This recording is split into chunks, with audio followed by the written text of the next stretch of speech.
A rare chance to hear from Amazon's billionaire co-founder and CEO Jeff Bezos speaking at the Economic Club in Washington, D.C. last night. He gave his take on Amazon's record-breaking stock performance. Listen.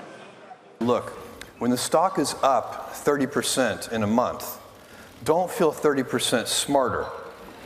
Because when the stock is down 30% in a month, it's not going to feel so good to feel 30% dumber. Never spend any time thinking about the daily stock price. I don't.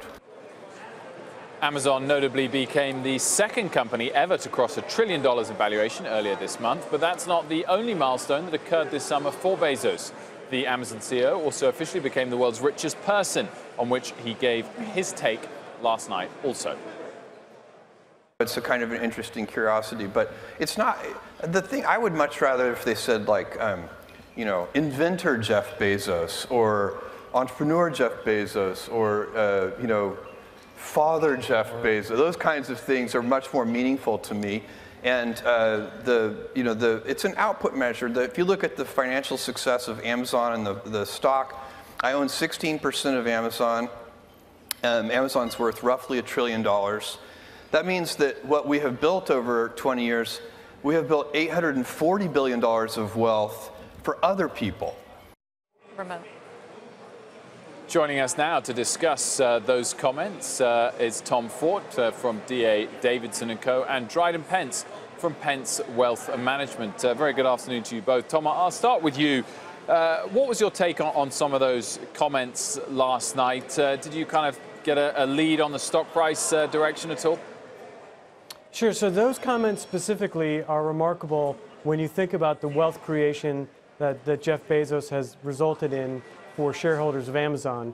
Incidentally, they also made some interesting comments about the announcement on their second headquarters, which is expected still to come later this year, and I still anticipate that'll be in Washington, D.C.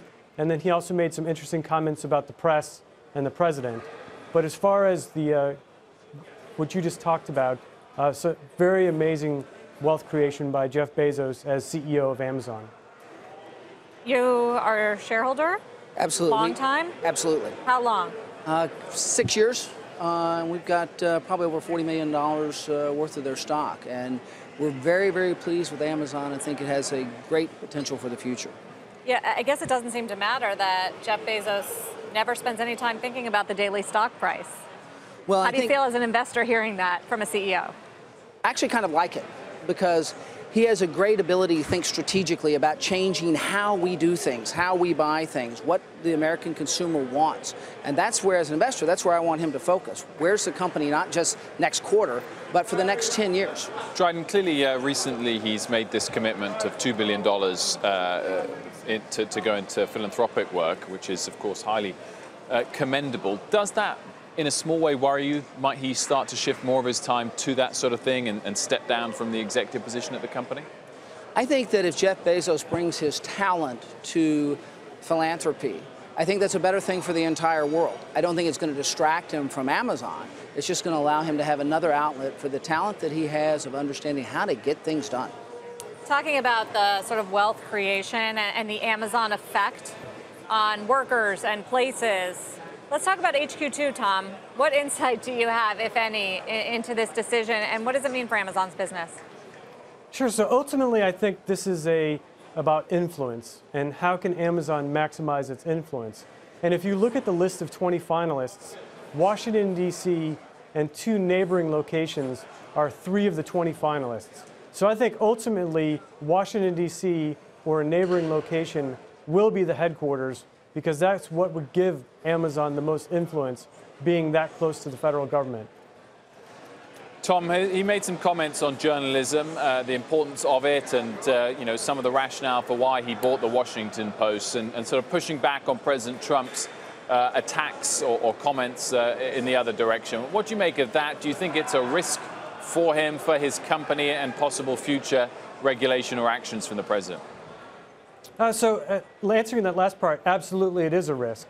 I would argue, though, that most of President Trump's tweets that are directed at Amazon are because Jeff Bezos owns personally the Washington Post. And I would argue that Washington, including President Trump, needs Amazon to continue to succeed.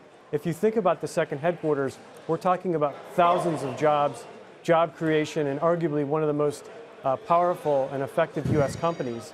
So I think President Trump needs a strong Amazon, but clearly he's upset with the Washington Post and with Jeff Bezos, who owns the Washington Post. I mean, whatever the reason is, Dryden, as an investor, do you worry about the attacks from the president from the other side of the aisle as well, with Senator Bernie Sanders ramping up his criticism of worker conditions? Well, I think you've got to separate, again, being the owner of a newspaper versus running one of the most dynamic companies in the world. And I think as long as Amazon is delivering as it is, the wealth is in the changing of how American consumers buy things, I think that's going to continue to drive a lot of good things for the American economy and for consumers. So I think we have to separate policy and politicians and I think you sort of almost ignore some of this. It's a lot of noise.